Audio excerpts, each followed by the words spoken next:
Jens Stoltenberg, the NATO Secretary General, says that Ukraine can attack Russia outside of the special military operations zone. When he's talking about this, do you think he's advocating Ukraine to attack Crimea, or he's talking about Russia? I mean, that's a question to pose to Jens Stoltenberg. First of all, who is Jens Stoltenberg to give Ukraine permission to do anything? I think what he's saying is that when NATO nations provide Ukraine with weapon systems, that Ukraine should be able to use these weapon systems as they best see fit to defend themselves from what NATO is calling Russian aggression. And since Russia launches attacks on Ukraine from Russian soil, Jens Stoltenberg is implying, I guess, that Ukraine should be able to retaliate against Russian soil, hopefully against military targets. But I just find it absolutely absurd that the NATO Secretary General is weighing in on this matter, because what he's doing is directly implicating NATO in any actions that Ukraine takes against Russia. And it further destabilizes the situation. Ukraine, of course, will do what Ukraine wants to do, and Ukraine has already shown that it has a proclivity for attacking Crimea, for attacking targets in Russia, and as a result, Ukraine will cease to exist as a nation state. That's a choice they have made. They have made this choice. They've made this choice on the advice of NATO. NATO has contributed to the demise of Ukraine as it currently exists. When this war ends, the Ukraine that exists today will no longer exist at all in any way, shape, or form. It will be eliminated from the planet. There might be something called Ukraine that replaces it, that might have similar geographical, dimensions. But the Ukraine that everybody's dealing with, the Zelensky government, the Rada that's constituted in accordance with the Constitution, that will no longer exist. And a large reason why that will no longer exist is because of the advice given to Ukraine and the support given to Ukraine by NATO. Ukraine has identified itself as an extension of NATO, carrying out the aggressive policies of NATO, and as a result will be eliminated because of NATO.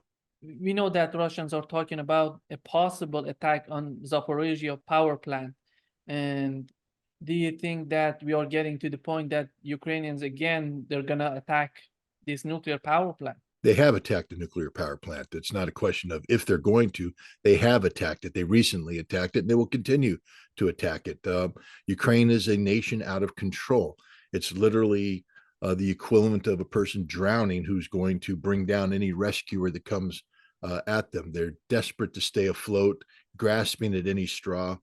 And this is an act of desperation. It's an effort to create the notion of an impending disaster that will somehow prompt NATO or Europe or somebody to intervene on the side of Ukraine to stop the Russians from winning this war. It won't work. I mean, Russia is calling out the threat posed by it, but Russia will have no behavioral modification because of what Ukraine is doing. It just, again, guarantees that this criminal enterprise known as Ukraine will cease to exist. How can you justify the continuation of a government that is deliberately creating the conditions that could be devastating not only for its own people, for Russia, but for all of Europe and all of the world? How can the world condone the continuation of this government?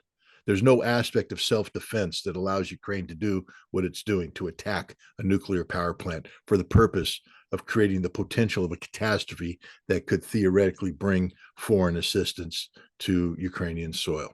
When you look at the mobilization on the part of Ukrainians, do we know that how many of these troops that they're using on the battlefield are coming from the eastern or the center of Ukraine? How many of them are coming from the western part of Ukraine? I have yet to see an official policy on the part of Ukraine that differentiates between that, but the data suggests that Ukraine has made extensive use of eastern Ukrainians and central Ukrainians, and less so Western Ukrainians. One of the reasons is that Ukraine is an inherently racist country. where the Western Ukrainians view themselves as ethnically different from Eastern Ukrainians, Russians, and Central Ukrainians who have a lot of Russian influence. And the Western Ukrainians, because they view themselves as racially superior, are seeking to preserve their bloodlines, allowing others to be sacrificed while they preserve their bloodlines. But this is speculation. I haven't seen documentation to back it up. It's circumstantial in nature, except that we know through past practice how these nationalists behave and what attitude they have towards Russians. So it seems only natural that they would seek to sacrifice those they view as subhuman, those they view as lesser humans, and preserve the Ubermensch, the Superman, the super race of Western Ukrainians. It won't work because in the end they'll all die. If they want to continue to fight against the Russians, that's the fate of all Ukrainians if they want to continue this war. And there comes an extent to where, Russia can only be expected to be so reasonable, so rational. If Ukraine wants total war, then total war they shall get. When you look at the conflict right now, and when you look at the NATO actions, they're sending troops to Lithuania. German troops are now in Lithuania, and we have US troops in Moldova. Do you see that we are getting to the final days of this conflict, or we're going to have some sort of escalations on the battlefield? Well, I mean, what did Germany send to Lithuania? 24 people? Wow. I mean, I'm sure the Russians right now will stop all military operations because the Germans deployed 24 people to Lithuania, part of a brigade they think they can have ready by 2027. This war will be long over before any German brigade materializes in Lithuania, the 45th Lithuania Armored Brigade. I mean, it's 3 battalions. It sounds good, 5,000 guys. The life expectancy of a brigade in high intensity conflict in Europe is 3 days. So the Germans bought the Lithuanians, 3 days? And your Germany's going to go bankrupt. There's no guarantee this brigade will ever deploy because Germany has to get the 2 battalions that they need to, bring up to speed, equip properly, etc., able to deploy. Right now, Germany doesn't have the ability. What nation takes 3 years to deploy a brigade? What nation takes 3 years to deploy a brigade? Only a loser nation, only a nation that has no viable military. If the Germans were a serious military power, they could pluck a brigade out of Germany and send it to Lithuania tomorrow and say, we're ready. Why aren't they doing it? Because they can't do it. They don't have the capacity to do it. And given the sorry state of their economy, they may not have the ability even to make this fantasy of a brigade take place. Yes, they sent an advance party of a command element that will reach 150 strong in the next 6 months. And then what? We'll see. We'll see. But it's the same with the French. A serious nation could take a brigade and deploy it instantly, but France can't do that because they're not a serious nation anymore. They don't have a serious military. The only nation that's capable of plucking a brigade from its home soil and deploying abroad is the United States. But we only have so many brigades that we can do that for. And we've already done it with a couple of brigades right now in Europe. Brigades, again, I just want to remind your audience, the life expectancy of a brigade in modern high intensity conflict in Europe is 3 days. 3 days. So let's just stop joking here. Let's stop pretending that NATO is anything. It's nothing. What did the United States send to Moldova? Not even a brigade. It's a token force. It's not serious. So it's a lot of moving, a lot of huffing, a lot of puffing, but they're not going to blow any Russian house down. So, it's beyond a joke because this flexing is designed to what? Create a mindset in the Ukrainians that NATO is there to back them up so that Ukraine does what? Continue the fight. A fight that's killing 1,000 Ukrainians a day or more, a fight they can't win. So what is the purpose of all this NATO flexing? First of all, it's not flexing. I mean, there's a difference between Arnold Schwarzenegger at the age of 22 flexing, pretty impressive, and Arnold Schwarzenegger today flexing, not so impressive, although Arnold's still beat, but he's old. His muscles are atrophying. He's not the man he used to be. NATO's old. Their muscles have atrophied. They're not the man they used to be. And so it gets a joke at some point in time. It becomes a tragic joke when you equate the fact that you're attaching hundreds of thousands of dead Ukrainians to it, and hundreds of thousands more Ukrainians are going to lose their lives as a result of this. NATO is a criminal enterprise and should be treated as such. We've heard during this conflict that Ukrainian officials were talking about that they don't have a backup plan, a plan B for this conflict in Ukraine. And Zelensky, in his recent interview with CNN, said the same thing. No plan B for us. We want to fight it to the last Ukrainian.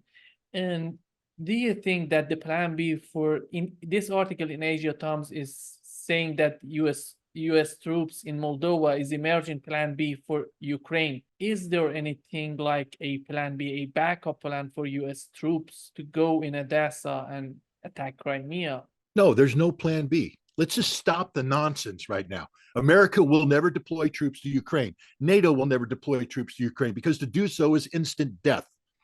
NATO doesn't have the capacity to project power, meaningful power into Ukraine. It's going to take France months to get one brigade, 5,000 guys into Ukraine. They will all die within a week. Then there's nothing to back them up. What are we sending to Ukraine? This is stupidity in the extreme. The world needs to wake up to the fact that there is no plan B for Ukraine. Ukraine is going to die a miserable death, thanks to the West. It could stop the torture today by surrendering. But there will not be terms set forward. There's talk about a peace conference in Switzerland. To discuss what? If the Russians aren't at the table, you don't have a peace conference, do you? What is Europe trying to decide? The conditions under which what? The conflict will terminate? The conflict only terminates when Russia says we're done. Russia has the only vote that counts. And so the question is, are you going to do it the easy way or the hard way? The easy way is to give up now, save lives, save infrastructure. The hard way, Russia will terminate Ukraine. It is a done deal. The Russians have made it clear that there will not be a Zelensky regime when this is done. The Russians have made it clear that Western Ukraine will not be configured the way they are politically right now. The ultranationalists will be terminated. Banderism will be destroyed. There will be no residual neo-Nazi ideology allowed on Ukrainian soil. Now, if the Ukrainians play it smart, Russia may allow them to retain Odessa and Kharkov, but only if Ukraine is configured as a sovereign state that is part of a political economic union with Russia and Belarus. In that case, Russia has nothing to fear about Odessa or Kharkov. But if Ukraine wants to do it the hard way, then Russia will take over Odessa, take over Kharkov, and leave nothing but this pathetic occupied rump state, which has no economic viability and no sustainability as a nation state. Ukraine will never be a part of NATO. Ukraine will never be a member of the European Union. That is not in the cards for Ukraine. And let's be honest, the European Union never intended to bring Ukraine in. What are they bringing in? This basket case of a nation? Why would the European Union do that? They're throwing out promises, lying to the Ukrainians, dangling this carrot in front of them. But Ukraine will never be a member of the European Union, and they will never be a member of NATO. This is cruel and unusual punishment for Stoltenberg, Blinken, and others to talk about the potential. We're building a bridge to NATO membership. Well, let's call that bridge the Francis Scott Key Bridge. And it's been crumpled into the sea, and it's not going to be rebuilt for a long, long time, if ever. That's the reality. And that's where we're at right now. Ukraine has no future. Has no future. It's finished. Are we approaching the final days of this conflict? We're in the final. I mean, this conflict's been going on for 2 years. I don't believe it's going to go on for another year. The Russians are accumulating overwhelming military power, and they are grinding the Ukrainians down to nothing. If the faster Russia goes, the more casualty Russia takes. Russia's not in the business of taking casualties right now. So Russia is just going to grind Ukraine down, grind it down, and move in when there's nothing left. But that's happening sooner rather than later. Ukraine is running out of everything. They have no air defense. So the Russians have accumulated these glide bombs, these Fab 250s, 500s, 1500s. Now we have Fab 3000s coming in, and everybody acknowledges But the Russian Air Force now just comes in. There's nothing to shoot it down. They drop these bombs outside of any air defense range that the Ukrainians might have retained. And these bombs come in and kill everything. And then the Russian forces move forward a little bit. And then the Ukrainians fall back. The bombs come in and kill everything. The Russians move forward a little bit. And Russia will play this game all day long. They have, unlike the West, which can't produce artillery shells, apparently, Russia is producing a lot of bombs, mass production of these bombs, and they're going to drop these bombs and they're going to kill every Ukrainian in front of them. That's the way this war is going to be fought. It's going to be bloody. It's going to be ugly. It's going to be devastating for the Ukrainians. And there's nothing that can happen to change that. There is no plan B. How do you see the final days? Do you think it's going to be the same way that it was during the Nazi Germany? No, the Russians and Nazi Germany, look, the Battle of Berlin cost Russia 100,000 lives. Russia's not in the business of losing 100,000 lives. It's not going to be a fair fight. It's not going to be a stand-up fight. The German army was a very capable army, even to the end. Highly disciplined troops, good weapons, the ability to, as long as they maintain combat cohesion, they represented a threat to the Russians on a tactical level. The Ukrainians don't represent a threat to the Russians anymore. This is mass murder. You don't believe anything British intelligence says. 1,000 Russians dying a day. The Russians are suffering the lowest level of casualties they have suffered in the entire conflict today because they have such overwhelming dominance on the battlefield. But again, their job isn't to take territory quickly at this time. Their job is just to kill Ukrainians. And they're doing that every single day while they're taking territory. So all the people that point the map said, well, it hasn't moved very much. Well, no, but there has been a lot of territorial, modifications. The cemeteries that the Ukrainians have to dig to bury the bodies that are recovered from the battlefield. So, this is a tragedy, but it's a tragedy that the West foisted upon Ukraine. And Ukraine has made a decision. Now they're even talking about they're going to mobilize women.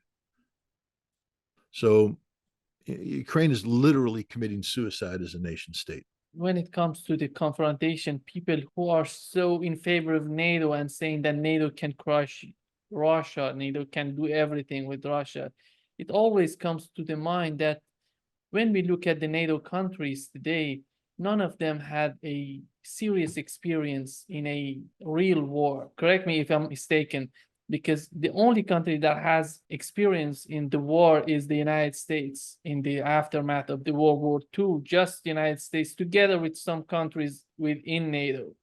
Most of these countries don't have any experience on the battlefield and don't know how does it work. And the other thing would be the nature of these wars that the United States fought so far, that were totally different from what we've seen so far in Ukraine. First of all, let's just correct. The United States has no relevant combat experience either. We just spent, the average military career is what, 20 years? 20 years ago was 2004. And we were fighting in Iraq and Afghanistan.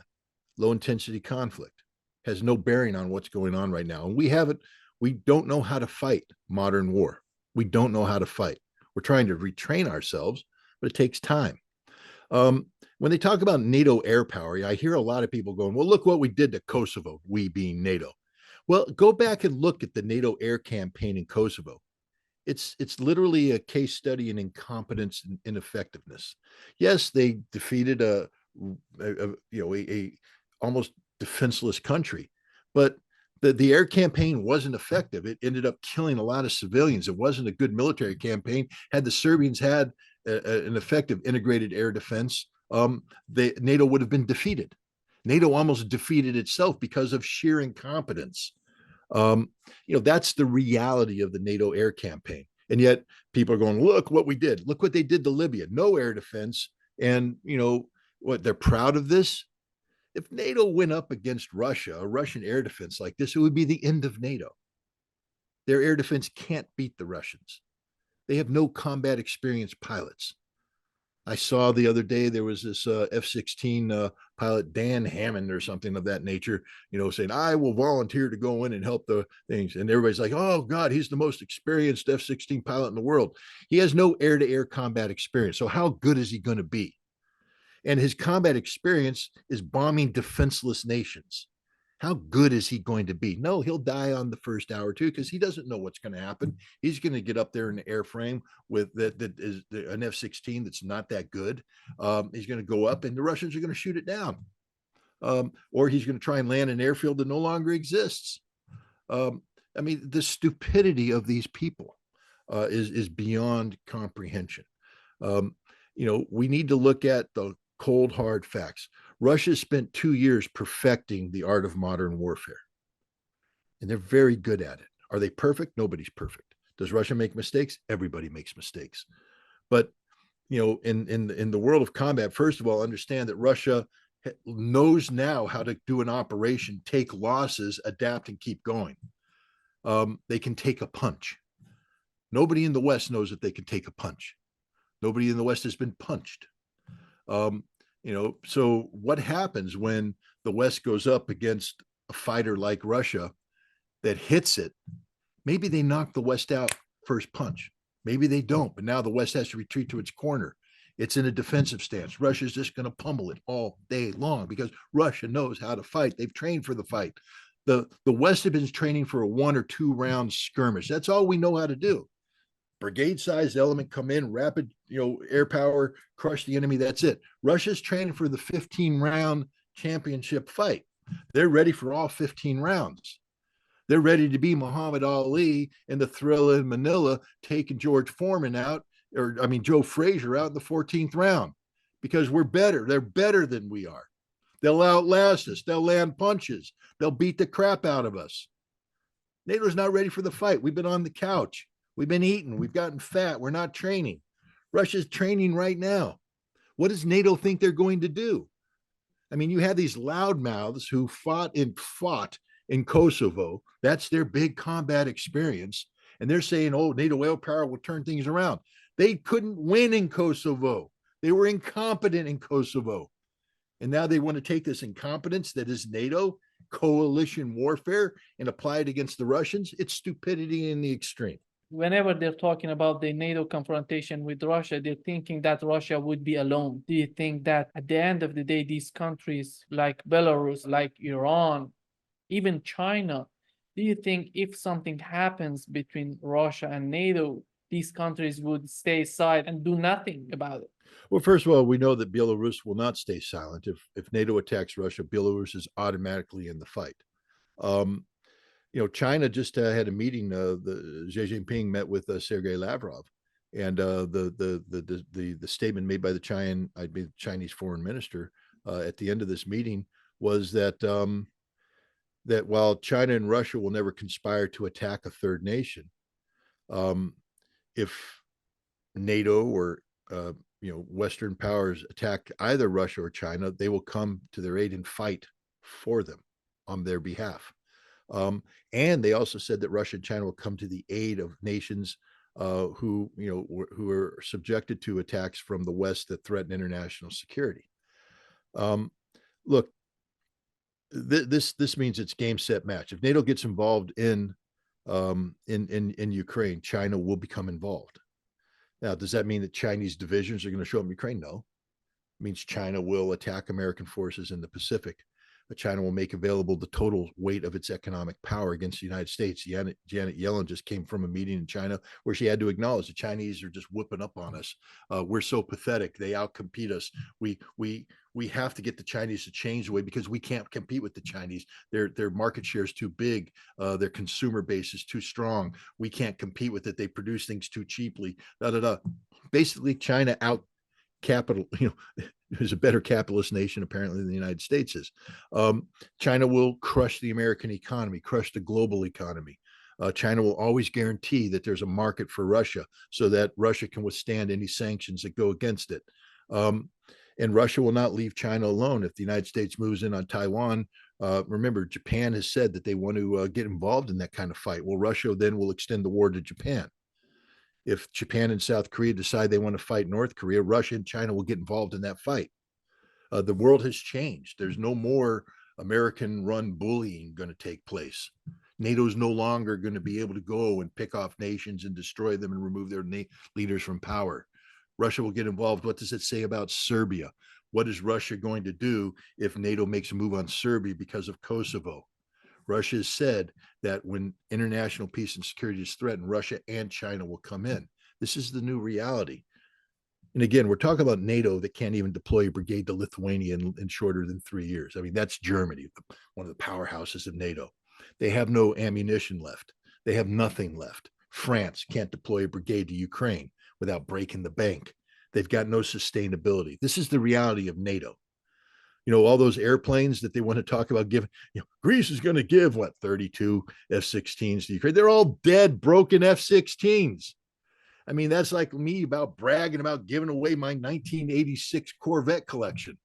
It hasn't been, it doesn't run, the engine doesn't work. It's going to cost you $1 million to repair, but you're going to get a Corvette. Well, no, you don't want that Corvette. It doesn't work. All these F-16s people are talking about, these aren't good, brand new, top of the line F-16s. These are broken fighters. Most of them can't fly. How many of those Greek F-16s can get off the ground right now? Not many. They have to be repaired. They have to be brought up to speed. Who's going to pay for that? This can be done on the ground in Ukraine. You're going to put them in, the Frankis Ivanovo airfield. Russia will just totally take it out. The stupidity of the people who think that NATO is relevant today is beyond me.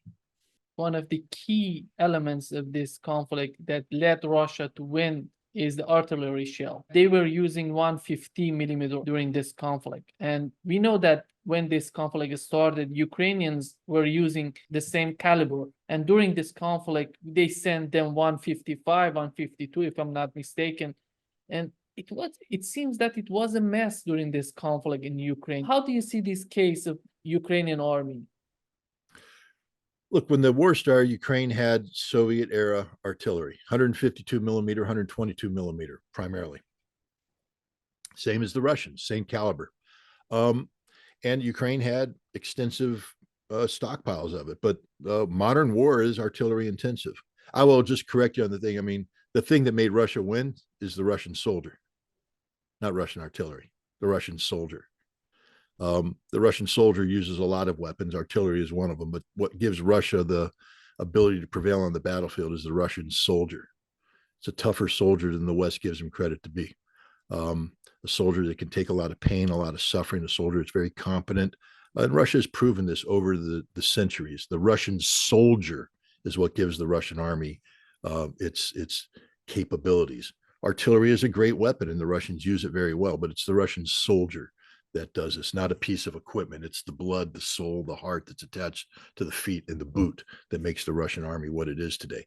But Russian artillery, they have a lot of it. Russia has emphasized artillery fires on battlefield over air power. NATO is a place that's talking about close air support, and artillery and close air support work together in a combined arms fashion. With Russia, close air support, not so much. Artillery.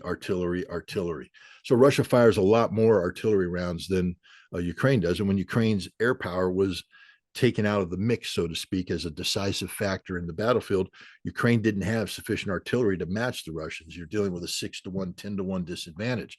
So the Russians were able to dominate the battlefield from a firepower standpoint. And for Ukraine to match it, they had to fire a lot of ammunition.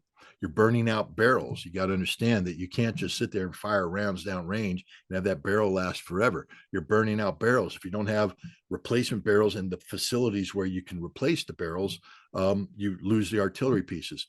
But they ran out of ammunition long before they ran out of barrels. And so they have guns, 152, 122, they don't have ammunition. The first thing NATO tried to do is buy up the old Warsaw Pact ammunition that was in the former Warsaw Pact nations, Poland, Czech Republic, etc., and get those over. The Ukrainians ran through those. They went around the world and tried to buy some they could.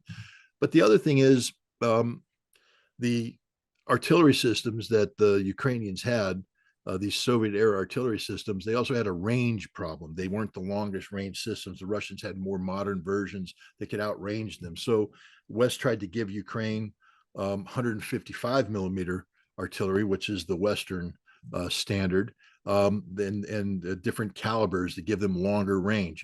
And so they provided these systems to them. But one of the problems is that they don't give them the quantities of artillery systems necessary. So the Ukrainians are just burning through the barrels again. And now these systems can't be maintained in Ukraine. They have to be taken out. So become an inefficient system. And the other thing is the 155 artillery shell. NATO never planned. Remember, General Christopher Cavoli said in 2023 about the fighting that the scope and scale of the violence is beyond the imagination. The imagination is what drives everything in military planning. And if you're imagining a conflict for your military, you have to buy the artillery that you're going to stockpile, the artillery shells. So NATO had a stockpile for a certain kind of war, and they would replenish it annually to meet training requirements or to replace, outdated ammunition. But they weren't building up a war chest. Russia, on the other hand, has the massive war chest, and they've mobilized the defense industry, and they're able to produce the artillery shells, and they're able to purchase artillery shells from North Korea, and they will never run out of ammunition. Ukraine has run out of ammunition. The West has run out of ammunition. There's no ammunition left to give the Ukrainians. They've run out of 155 millimeter artillery shells. So now they have, some NATO guns, no ammunition. They have some old Soviet era guns, no ammunition. Meanwhile, Russia just has their standard Russian guns. They're being upgraded. They've created new systems coming in, great capabilities, but they're never going to run out of ammunition. And so Russia, that's just another area that Russia dominates this war. Do you think that NATO is learning from this conflict in Ukraine? Because when they send these tanks to Ukraine, they thought that it's going to be a game changer. The land that they're fighting on right now is a flat land. It's totally different from hills land, and that makes the difference between the tanks. That's why the NATO tanks are going to be a good target for Russians. No, I mean, I don't agree with that. The underlying analysis. The terrain in Ukraine, yes, is different, but it's not different than, for instance, the flat plains of northern Germany, where we were planning on fighting major battles with the Soviets during the Cold War, where many or all of the tanks that are currently equipping NATO, were designed to fight. The M1A1 Abrams, the M1 Abrams was designed to fight the Soviets in Germany. The Leopard was designed to fight the Soviets in Germany. The Chieftain was designed to fight the Soviets in Germany. Leclerc was designed to fight the Soviets in Germany. The problem is that for 20 years, we stopped thinking about fighting large-scale ground combat in Europe, and the tanks went into a warehouse, and we didn't train with them. We didn't think them. We didn't upgrade them. We didn't modernize their armor. We were so focused on how to kill Afghan wedding parties and how to murder Iraqi civilians that we forgot how to fight a real war. So the problem is that, these tanks are old. They're not new tanks. They're old. And two, we haven't upgraded them, modernized them. Yes, the new U.S. tanks have some applique armor, but the reality is the tank is not an invincible system. Every tank can be destroyed. The mistake we made is that we sat there and said our tanks are better. We told lies to ourselves and to the Ukrainians about the superiority of Western technology. Western tanks burn every bit as much as Russian tanks. That's the reality. The other reality is that when you build a tank that's designed for combat in Western Europe, you build a tank that the road network can handle, that the bridges can handle. In Ukraine, their infrastructure is not there to handle a 60-ton tank. And so things will get bogged down, etc. But that's okay. Tanks are supposed to survive on anything. It's not the terrain that will defeat the tank. It's the fact that we don't know how to do tank warfare anymore. We haven't trained for it. We haven't practiced for it. The Russians have. They're ready for it. They have the weapons that can destroy our tanks, and they've proven that over and over and over again. That's the thing. We just don't know how to do this anymore. We forgot how to do this. We didn't train to do this. And our equipment sucks. It's, I think, we also allowed ourselves, in order to fight the kind of war we were preparing to fight in the 1980s, we had a huge amount of logistics and maintenance capability built in. We don't have that anymore. We've lost all of that. We don't operate in corps-sized elements anymore. We operate in brigade-sized elements where maybe a division headquarters is out there. Corps is doing administrative work, but we don't know how to sustain a corps-sized multi-divisional force in the field anymore. How to sustain the maintenance? We've become cheap because that's expensive. So what we do now is we contract everything to civilians back in the rear, but back in the rear doesn't help you in a war where you're grinding through equipment. You need the rapid ability to repair it and get it back in the battlefield. The Russians have these tremendous depot facilities that when things are destroyed or damaged, they pull them out and they re-equip them and they're back in the battle. We don't have that. We take things out. We have to have civilian contractors come in and take a long time because they're running up the clock because they're making money. It's all about making money. It's not about doing the right thing. Those Russian conscript soldiers or the professional mechanics, they're working for a paycheck that the Russian soldier get. They're doing it because it's their job, it's their patriotic duty, and they're doing it well. Different motivating factors too. How many people in the West are fighting out of a sense of patriotic duty? How many people enlist in the U.S. Army because they said, I love my country, I want to die for my country? Or did they say, I'm unemployed, I need a job, or I want free college benefits, or I want health care, or I just want to escape a crappy life in the middle of nowhere in America? And now they're there in the Army. They join thinking that worst case, you deploy to the Middle East, et cetera. Now they're being told, no, you're going to deploy against the Russians. They're going to kill y'all. Because they know the truth. Trust me, the American soldier in that unit knows the reality of what's going on. He sees what it takes to get that tank unit in the field. He sees the incompetence of their leadership as they try to figure out what's going on. He understands that if they go up against the Russia, it's game, set, match, Russia. So, I don't think we, should try and find an excuse for the incompetence of the West when it comes to armored warfare. It's not about the terrain in Europe. It's about the incompetence of the West. It seems that the United States has started selling arms to Kiev for money. Where does this money come from, in your opinion, if they didn't receive it from the West, from the United States?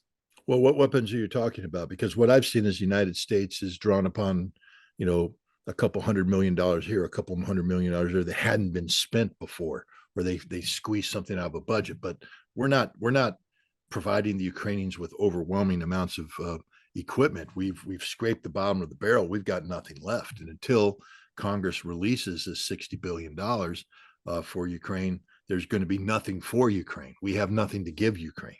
Zelensky, in an interview just recently, he accepted that counteroffensive was not working for Ukrainians. Do you think that he really understands that if Trump wins, that would be the final point for his administration?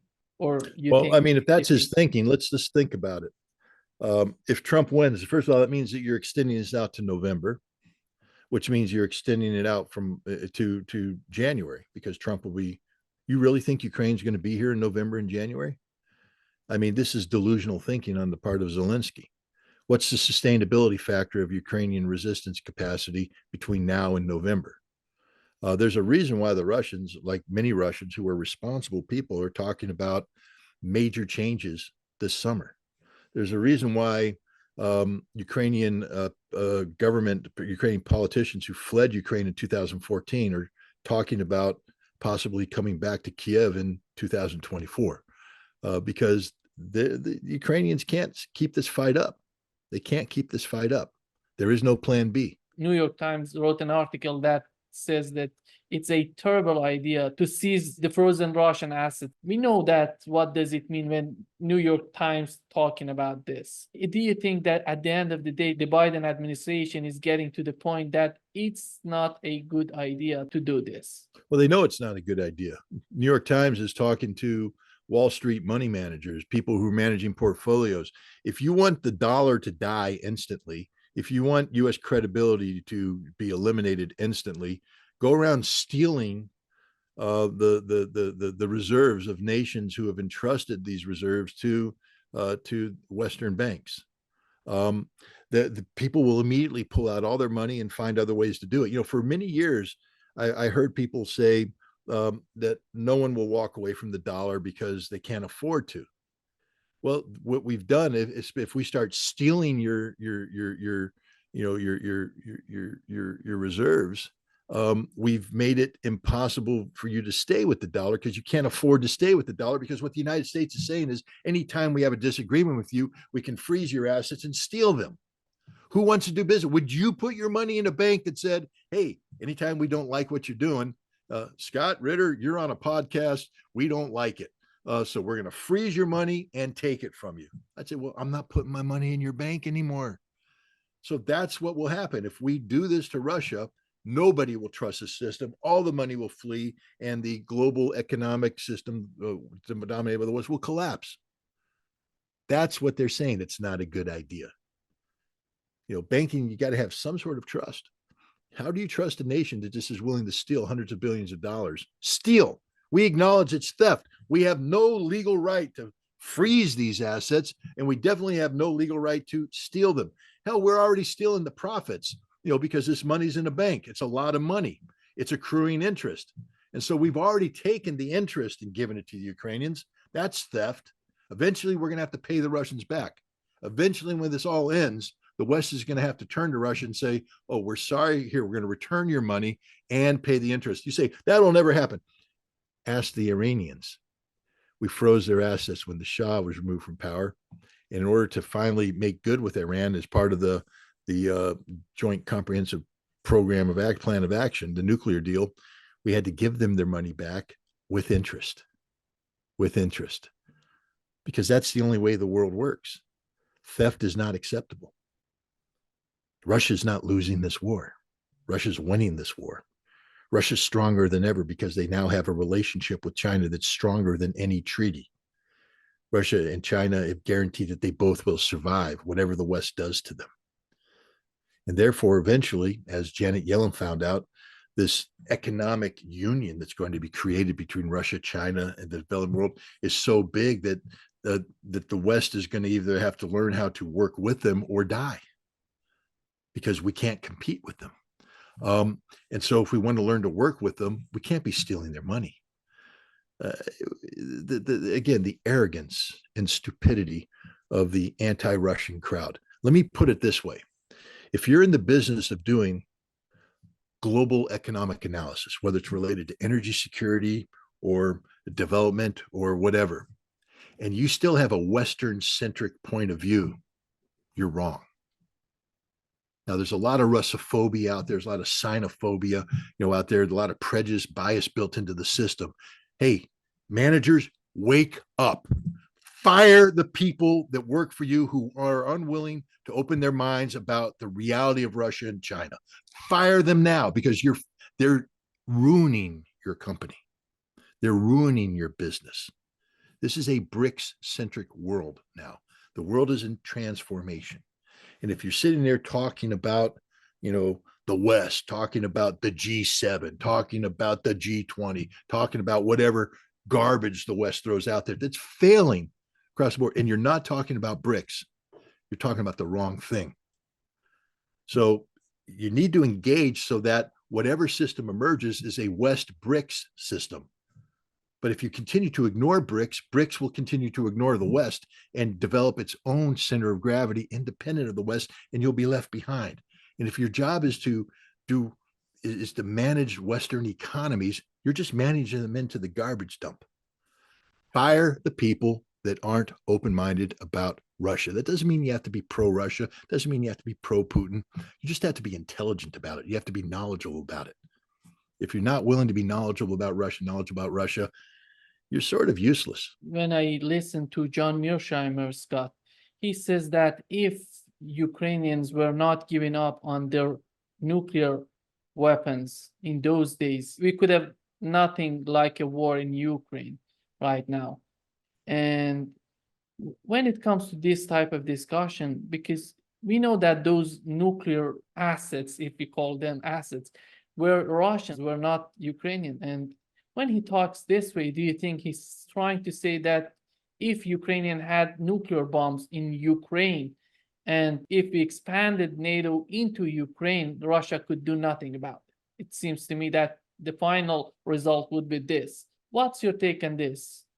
Well, I normally have tremendous respect for John Mearsheimer, so I'd have to listen to what he said. But if he's, first of all, John, if you're listening, Ukraine never had nuclear weapons. So what the hell are you talking about? If. Don't make shit up. Excuse my language. Don't make stuff up. Okay? Ukraine never had nuclear weapons. The Soviet nuclear weapons that transferred to the control of Russia that were on Ukrainian soil never belonged to Ukraine. They were never going to belong to Ukraine. Nobody in the world was going to allow Ukraine to have them. Nobody in the world. You know who would have screamed louder than the Russians? The Americans. We made it clear to the Ukrainians, these aren't your weapons. But because Ukraine is a criminal enterprise, they ran a grift that allowed them to leverage the world's desire to get these weapons off Ukrainian soil into receiving money from the West, money from Russia. That's all it was a grift.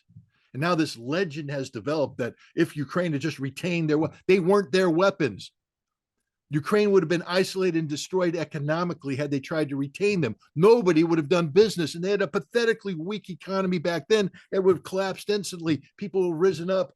Kuchma would have been thrown out, hung by the neck until dead, because Ukraine couldn't survive. So this is just crap thinking. It's stupidity in the extreme. It's revisionist history that's not based on anything. Ukraine never had nuclear weapons. So why are we talking about Ukraine having nuclear weapons? It's stupidity. Ukraine was always going to get rid of these weapons because they weren't their weapons. They never had control of these weapons. They could never use these weapons. And then they tried to retain these weapons. Ukraine would have died sooner than it's dying today. So I just reject this altogether. I don't know what point John Mearsheimer is trying to make, if indeed that's the point he's trying to make. The other thing that he says that I admire John a lot because he's so wise in my view. And the other thing that I don't understand in his type of thinking is that his obsession with China. He says that we need Russia. He says that the war in Ukraine is wrong because we need Russia to fight against China. When it comes to China, what's the necessity of having a war with China? What's the problem? In your opinion, this manner of having China as the ultimate enemy of the United States would help the United States in the future? Let's start it by this way. We'll start with Dwight D. Eisenhower and his farewell address to the United States in 1961. He warned America about the military-industrial congressional complex. Now, he eliminated Congress because he didn't want to irritate, but the reality is America had morphed into this system, a post-World War II system, where in order to keep our economy strong, the strong economy that emerged after the war, we had to be on a permanent warlike footing. So we were a nation in search of enemies. We needed enemies out there to justify the continuation expansion of a military-industrial base, but that's very expensive. And normally Congress's job, because remember, the House controls the purse, would say, well, that's too expensive. We don't want to do it. So what they did, the military industrial congressional complex, is spread load these factories. Go back and take a look. Symington, I think was his name. He was a senator from Missouri, I believe. Could be wrong, could be Texas. I'd have to go back, but he was an expert because he went on to be the Secretary of the Air Force, I think, or he was in cahoots with the Air Force. But the bottom line is when they were developing bombers, rather than keeping the bombers in one factory, he broke it up. He was selling the factories to different congressional districts. They started selling. Weapons became a commodity. They wanted factories in their districts. Why? Because factories were jobs were money, and that's good for a congressional representative because saying, I'm bringing something to my district, you'll vote me in. It was never about national security. It was about sustaining this machine. So when Mearsheimer is talking about the need to have conflict, he's talking about feeding the machine, keeping the machine going. Might makes right is the extension of this sick, perverse economic model that we put in, because the only way we can justify spending all this money on the military is to emphasize the role of a military in terms of how America interacts with the rest of the world. But then what happens, and this is where America has gone off track, it becomes about the money. It becomes about the power accrued to the money domestically, and it stops being about military efficiency and the power that's accrued from that. We are no longer a military efficient nation. We spend a whole bunch of money to get very little product. We just got whipped by the Houthi. Okay? God bless the Houthi. I'm not diminishing them at all. Tremendous fighters. But my God, the United States of America that spends nearly $1 trillion a year on defense just got whipped by the Houthi. And that's the state of play today. We can't fight anybody. We can't beat anybody because all the money we spend is not about creating an efficient military. Hell, the Pentagon has just flunked its 6th consecutive audit. Trillions of dollars are unaccounted for, but that's okay because the money's unaccounted for. Once it got plugged into the economy, somebody's pockets got rich, the account grew, people are eating steak and drinking champagne, but the soldier on the front line can't fight because he's not training because we can't afford to send him to the field anymore. So, that's the system we're in. And I don't know, is Mearsheimer defending the system? Because it sounds like he is. Ask yourself, look, this gets, again, in danger of oversimplification, but got to keep it simple sometimes. Don't want to get too complicated.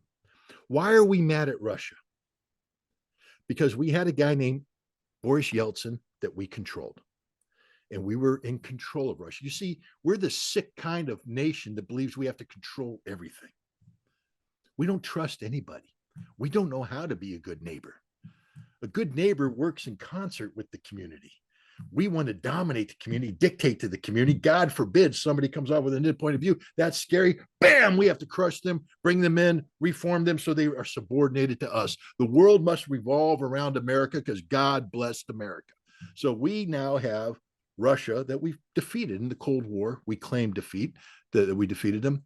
And then lo and behold, a Russian emerges from the morass named Vladimir Putin, who says, I don't want Russia to be this pathetic, kowtowing, weak nation that's getting broken up. I want Russia to stand on its own 2 feet and be a member of the international community in its own right.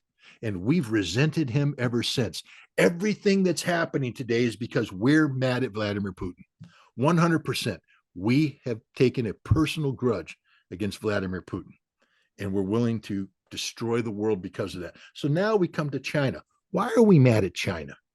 Because they're communists?